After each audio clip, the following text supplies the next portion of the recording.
আমার জীবনে প্রথম বন্ধু ছিল হচ্ছে প্রিন্স মামুন। সংসার ভাঙার পিছনে আসলে আমি বলবো যে এটা একটা সিচুয়েশনশিপ বলা যেতে পারে, মানে সিচুয়েশনাল হয়ে গেছে। দ্বিতীয় বিবাহে আমার কোনো প্রবলেমই হয়নি এবং তার সাথেও আন্ডারস্ট্যান্ডিংয়ের ব্যাপারেও আমার কোনো প্রবলেম হয়নি। না, আমার কোনো বন্ধুই ছিল না। আমার সবচেয়ে ভরসার জায়গা বা কথা বলার জায়গায় ছিল আমার মা বাবা। এছাড়া আমি বাইরে যে কারোর সাথে বন্ধুত্ব করিনি তখনও। আমার জীবনে প্রথম বন্ধু ছিল হচ্ছে প্রিন্স মামুন। আচ্ছা, সেটাও হচ্ছে আমার ৪৫ বছর বয়সে। এবং আমার যিনি হাজব্যান্ড ছিলেন, ওনার সাথে আমার হাজব্যান্ড ওয়াইফ রিলেশনটা ছিল। হ্যাঁ, কিন্তু ওখানে যে খুব মানে মামুনের সাথে যেটা আমি বলেছি যে আমার বন্ধুত্ব ব্যাপারটা যখন আমি ফিল করলাম যে বন্ধুত্বটা জিনিসটা কি, সেই জিনিসটা ওনাদের সাথে ছিল না। ওদের সাথে পারিবারিক বন্ধন ছিল, খুব ভালো আন্ডারস্ট্যান্ডিং ছিল, কখনো ঝগড়াঝাটি হয়নি, কখনো মারামারি হয়নি, কখনো মনোমালিন্য হয়নি। আমাদের ফ্যামিলিগত লাইফস্টাইলটা ছিল এরকম, কোনো কার্ভলেস এরকম। কিন্তু মামুনের সাথে জিনিসটা এরকম ইন্টারেস্টিং ছিল। যেটা হয়েছে সব কিছুই পারিবারিকভাবে হয়েছে। পারিবারিকভাবে বিয়ে ঠিক হয়েছে, পারিবারিকভাবে বিয়ে অনুষ্ঠিত হয়েছে এবং আমরা যখন সেপারেশনেও যাই সেটাও পারিবারিকভাবেই হয়েছে। ঝগড়া একদমই পছন্দ করি না, কথা কম বলা মানুষ, এবং আমার হয় যে চোর পালালে বুদ্ধি বাড়ে না, মানে আপনি আমাকে এসে গালাগালি বকাঝকা দিয়ে দিবেন, আমি ৩-৪ দিন চিন্তা করে মানে ৫ দিনের দিন হয়তো মনে হবে যে না, উনি কেন আমাকে বকা দিল। সংসার ভাঙার পিছনে আসলে আমি বলবো যে এটা একটা সিচুয়েশনশিপ বলা যেতে পারে, মানে সিচুয়েশনাল হয়ে গেছে।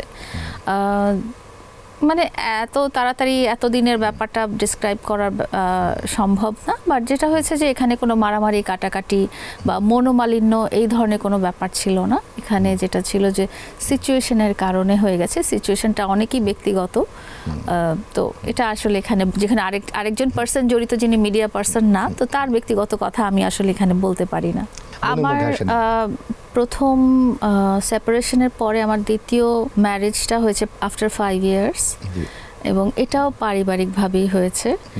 সো আমরা যেহেতু পারিবারিকভাবেই হয়েছে, আমাদের দুজনের কোনো রকম প্রবলেমই ছিল না। এবং 5 বছরে আমার মাইন্ডসেটটা ওরকমই ছিল যে হয়তো আমি সংসার করতেও পারি, নাও করতে পারি। বাট যখন দেখেছি যে আমাদের সেম ব্যাকগ্রাউন্ড, মানে আমার হাজব্যান্ডের ব্যাকগ্রাউন্ডটাও মিলিটারি, তারাও সামরিক কর্মকর্তারই সন্তান এবং তারাও সামরিক অফিসার। সো আমাদের আন্ডারস্ট্যান্ডিং, সমাজ, সোসাইটি, আমাদের চিন্তাধারা যেহেতু একই, তো আমাদের দ্বিতীয় বিবাহে আমার কোনো প্রবলেমই হয়নি এবং তার সাথেও আন্ডারস্ট্যান্ডিংয়ের ব্যাপারেও আমার কোনো প্রবলেম হয়নি, বরং আরও খুব ভালো হয়েছে। একটা জিনিস কি মানুষ বলে না যে পরিবার দেখে বিয়ে করতে হয় বা আপনাদের স্ট্যান্ডার্ড অনুযায়ী বিয়ে করতে হয়, তো এটা আসলে খুব জরুরি। এটা জরুরি এই কারণে যে তারা দুজনেই কিন্তু আমার সারাউন্ডিংসের, আমার সোসাইটির এবং আমার স্ট্যান্ডার্ডের মানুষ। তো তাদের সাথে আসলে আমার বৈবাহিক সূত্রে কোনো বন্ধন হওয়াতে আমার কোনো প্রবলেম হয়নি, বরং আমার ভালো হয়েছে। আই ওয়াজ ভেরি কমফোর্টেবল, দুজনের সাথেই খুব কমফোর্টেবল ছিলাম আমি।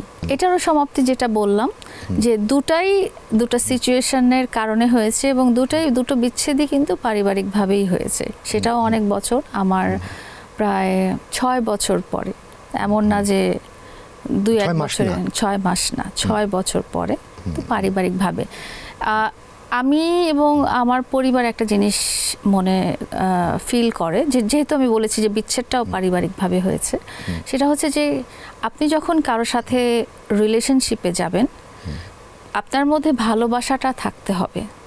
এবং আপনি যদি মনে করেন যে আপনি এখানে ডিসকমফোর্ট, আপনার এখানে প্রপার সম্মান হচ্ছে না, আপনি এখানে ভালো থাকছেন না, তখন আল্লাহ তাআলা বিধান করে দিয়েছে ডিভোর্সের। এবং এটা আল্লাহ তাআলা যেমন বিধান করে দিয়েছে বিয়ের, আল্লাহ তাআলা সেরকমই বিধান করে দিয়েছে ডিভোর্সের। সো আমি মারামারি কাটাকাটি বা অশান্তি বা মনের কষ্টে থাকার চেয়ে আমি যদি সেপারেটেড হয়ে ভালো থাকি, তাহলে আমি মনে করি সেটাই ঠিক আছে।